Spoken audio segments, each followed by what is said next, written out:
Light spoilers ahead, I'll be showing all the party members and giving a bare bones intro to the story. Clair Obscur Expedition 33 completely shocked me. This was pretty amazing. So cool, right? It's a modern take on turn-based RPGs, and aside from being visually stunning, it's a triple whammy of brilliant storytelling, innovative gameplay, and a soundtrack so epic that you'll find yourself needing to crank up the volume.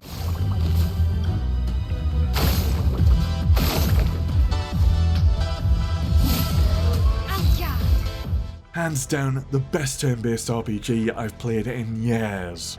It's the debut title from Sandfall Interactive, a smaller studio made by a few ex-Ubisoft employees, including their CEO and creative director.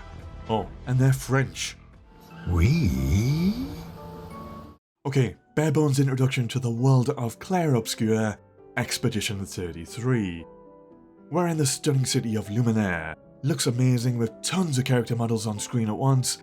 In the far distance looms the Paintress, a gigantic, mysterious figure. Every year she paints a number in the sky.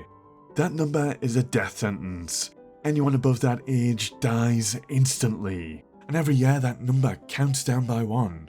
So it seems. As their end draws near, those with just 1 year left to live form an expedition. They venture out into the unknown to battle the Paintress. We play Expedition number 33. Oh, that's why they call it that.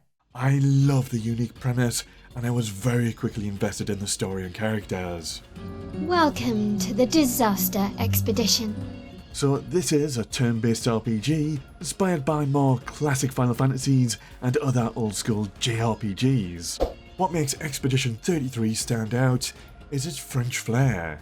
I guess this is technically an FRPG. That is very true. Combat is turn-based, you select your attacks and abilities like usual, but there's a little twist, real-time elements like evading enemy attacks with well-timed dodges. On top of that, you can spend your ability points on ranged attacks, which you can freely aim and can be used to target and exploit enemy weak spots. You'll be evading attacks throughout the game, and enemies have massive combos that you'll need to get into the rhythm of evading. But don't worry too much, enemies will give you visual clues of when to dodge, and the sound design is top notch. You'll also hear audio clues to help you get in sync. Once you get good, you can even parry instead of dodging. Parrying is harder to do, but it lets you counterattack. It's risk-reward. I'm not the best, but I was able to learn and master an enemy's tells after seeing their attacks pretty quickly. And a good way into the game, something just clicked and I got good. You're right. With all the reaction-based dodging elements, Expedition 33 might not be for someone who enjoys chill, slower-paced turn-based RPGs. But I also believe these unique elements are part of the reason this game has been so successful. It's a turn-based RPG that's managed to break through and appeal to people that wouldn't normally touch the genre. That said, you can turn down the difficulty, which will give you more generous dodge windows. And personally, from my own experiences, I found it quite easy to learn when to dodge, thanks to those well-designed visual and audio clues. You can really find the silver lining in everything, can't you? I'll get a bit more in-depth with gameplay later. Environments in Expedition 33 are varied and absolutely gorgeous, ranging from Lumière's French-inspired cityscape to red fantastic forests, vibrant mushroom caves, to even underwater-like regions. While in my Avowed review I mentioned I'm usually not a big fan of coral underwater visuals, but surprisingly I really liked them here, and a big reason why? The soundtrack really helped level up environments. It makes them feel atmospheric, immersive, and alive. Speaking of leveling up, consider subbing to Bytes or liking the video for more content like this. Cover lots of RPGs, you might like my Final Fantasy series, where I'm replaying them all and ranking them against each other as I go. Thank you. No time to lose. You're free to do a bit of exploring, and there's plenty of little treasures and secrets to find, including the logs of previous expeditions. One thing I really like, and this might sound surprising, I like the design choice to not include a minimap or maps for each individual location. I think the lack of a minimap is a bold choice, but gives the illusions of locations feeling not only a lot larger, but more immersive and more mysterious. I'm not saying we should remove minimaps from every game ever, but it works really well here. Something else I really love is the inclusion of an overworld. Overworlds are getting pretty rare in RPGs these days. Essentially, they're huge world maps with simplified visuals that connect up all the locations like towns, dungeons, and landmarks. Expedition 33's Overworld might be one of my favourites. It's jam-packed with different colour-themed regions, and the attention to detail, especially in the skies, really brings the whole world to life. High praise. Moving on, we've got quite in-depth RPG customization with the Pictos and Luminas systems. Basically, you'll find these Pictos from defeating enemies or exploring the world. You can equip up to 3 Pictos at a time, and they'll give you increased stats as well as a unique effect in combat.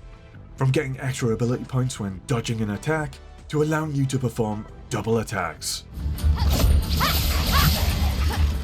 Now, here's where it gets really fun. After you've defeated a few enemies, you'll learn and master the abilities in your equipped Pictos. You can then use a character's Luminas resource points to equip any of the Picto abilities that you've learned for their Luminas price. Effectively, it's a point system. You'll get more Luminas points to spend as you play the game, and you'll need to manage your Luminas points, swap them around, experiment, and decide for yourself how to build and customize your characters. On top of that, you'll have the standard RPG leveling up, which will give you attribute points to spend as well as skill points for little talent trees with new combat skills. A most impressive group.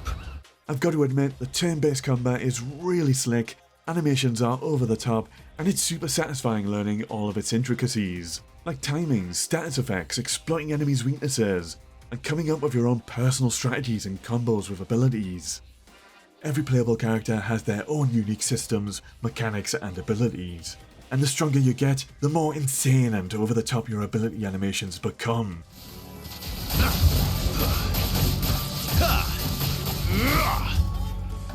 One early combo I came up with goes like this. Applying a burning effect with a fire skill, then shifting into Virtuous stance, which requires a burning enemy. You follow that up by debuffing an enemy with Marked Shot. That sets up a chain of damage multipliers for the Pierce skill, which often hits the damage cap. And this was a really satisfying combo to set up on bosses and larger enemies.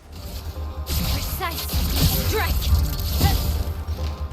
Instead of giving you dozens of different items that you'll probably never use, like in old school RPGs, Expedition 33 keeps items simple. There are a limited supply of potions and elixirs, but here's the clever bit. Potion stocks are fully restored whenever you rest at a save point. I really like this system. In older RPGs, I'd hoard my special elixirs just in case, and I'd end up never actually using them. But in Expedition 33, I'm actually using my items regularly, because I know they'll be restocked soon. Exactly. In old school RPG traditions, Expedition 33 features minigames. I'm a huge fan of some good minigames. I could put hundreds of hours into something like Final Fantasy's Triple Triad or Queen's Blood, but I've got to be honest, Expedition 33's minigames are a miss. Your lack of enthusiasm is disappointing. This is my one big criticism with the game. There's a few different minigames, they're optional unless you want 100% completion. We've got jumping puzzle courses, volleyball, and climbing, but I didn't particularly enjoy them, especially the jumping and climbing sections. The animations felt a little janky, maybe due to Unreal Engine quirks, and it just didn't feel like the game was built for precise platforming. I don't want to spoil the story. I will say I think it's really well written. From about 1 to 2 hours in, I was hooked all the way to the end. It's exceptional. It's unique with its French influences and it's heartfelt. Yeah, you've set the bar high. You can set up a camp to upgrade your weapons and supplies, as well as check in with Expedition 33's crew. Character rating in general is great. What really surprised me was just how in-depth the endgame and optional content is. Lots of new locations to uncover on the world map, new dungeons to explore, and there's lots of super bosses. I really like how a lot of these super bosses are wandering about in the world map. They're part of the world. It reminds me of older Final Fantasy games. But what's most impressive about the endgame is that a lot of it ties into the main story and extends on it. It's brilliant, which ties into my journey to 100% completion. So it took me approximately 35 hours to complete the main story with a fair bit of side content. Then all the endgame and optional stuff pushed that up to around the 65 to 70 hour mark.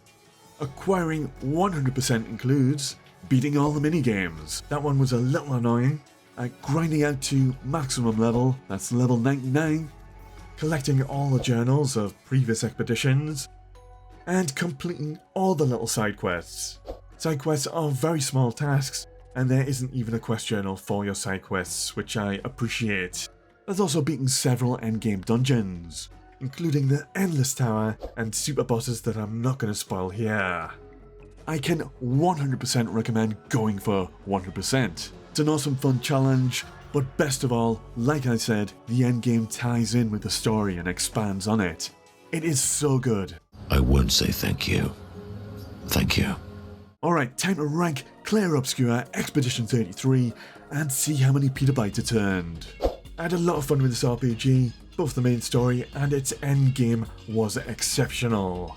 You know what? Expedition 33 definitely falls into the category of excellent. Let's bump this up to 90. Gameplay is intuitive and unique. It feels like it's evolving the turn-based RPG genre.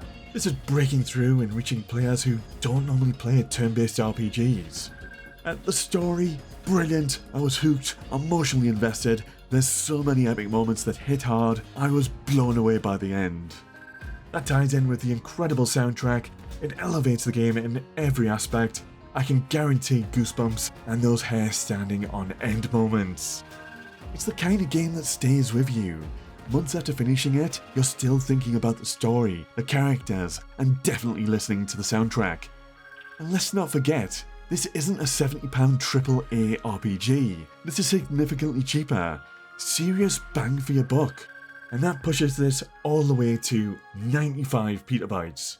I'm giving Clair Obscur Expedition 33 the highest score I've ever given on the channel. It's not just going to be in my top 10 games of 2025, it's a very strong contender for Game of the Year. Can't really give it much more praise than that, just go buy it already.